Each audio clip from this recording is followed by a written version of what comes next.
প্রিয়জনদের সঙ্গে ঈদ করতে পরিমরি ঢাকা ছাড়ছে মানুষ। আমরা সেই খবরই আপনাদেরকে জানাবো। সহকর্মীরা অপেক্ষা করছেন। আমরা রেলপথে, নৌপথে এবং সড়ক পথে মানুষের যেই ঘরমুখ যাত্রা, সেই যাত্রার খবর আপনাদেরকে জানাতে চাই। শুরুতেই যাচ্ছি আমরা সদরঘাট লঞ্চ টার্মিনালে। সেখানে সহকর্মী সুমাইয়া ঐশী অপেক্ষা করছেন। ঐশী, যেহেতু বৃষ্টির মৌসুম চলছে এবং আবহাওয়া আজকে বৈরীই বলা চলে, সেক্ষেত্রে আপনি কি দেখছেন, সময় মতো লঞ্চ ছাড়ছে কিনা? আরেকটি বিষয়, আপনার মনে আছে নিশ্চয়ই এই ঈদে মিলাদুন্নবী এবং ঈদ উল ফিতরের সময় যে এই দুর্ঘটনা ঘটলো লঞ্চে, বিশেষ করে এরপরে তো ঈদ উল আজহায় বেশ কিছু পদক্ষেপ নেওয়া হয়েছিল সরকারের পক্ষ থেকে, সেগুলো দৃশ্যমান কিনা? নুসরাত, এবারে কিন্তু ব্যবস্থাপনায় বেশ অনেক কিছুই পরিবর্তন আনা হয়েছে। যেমনটি আপনিও বলছিলেন যে গতবার ঈদের সময় কিন্তু যেই দুর্ঘটনাটি ঘটেছিল সেটি ছিল মূলত নৌকায় করে লঞ্চে ওঠার কারণে, এবং এবারে কিন্তু এই বিষয়টি অত্যন্ত কঠোরভাবে নিয়ন্ত্রণ করা হচ্ছে।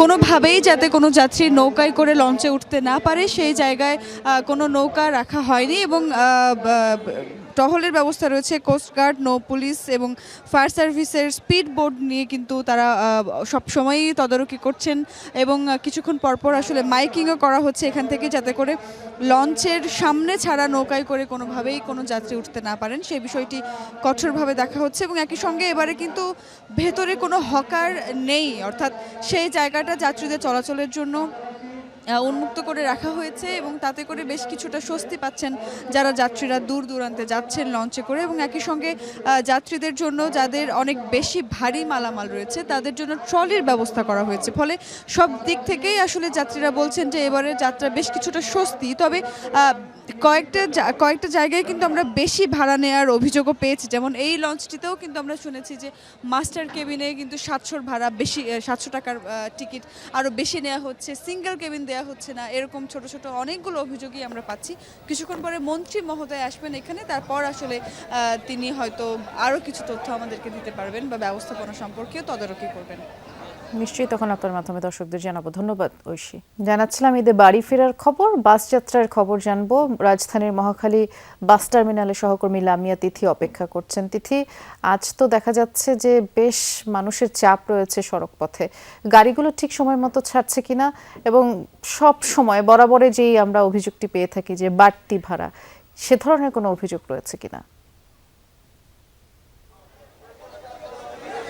বৃষ্টি, বাড়তি ভাড়ার অভিযোগটা যেমন সকাল থেকে আমরা শুনছিলাম যে সায়দাবাদে বাড়তি ভাড়ার অভিযোগটা রয়েছে, তবে বিকাল থেকে কিন্তু গাবতলী, কিন্তু এখন আমি মহাখালী রয়েছি, এখানে কিন্তু আসলে বাড়তি ভাড়ার যে অভিযোগটা যাত্রীদের কাছ থেকে এখন পর্যন্ত আমরা পাইনি। তারা কিন্তু আমাদের জানিয়েছেন যে যেই চার্ট দেওয়া হয়েছে সেই চার্ট অনুযায়ী কিন্তু নেওয়া হচ্ছে। আর কিছুক্ষণ পরপর এখানে দেখা যাচ্ছে যে পুলিশের একটি মহড়াও থাকছে।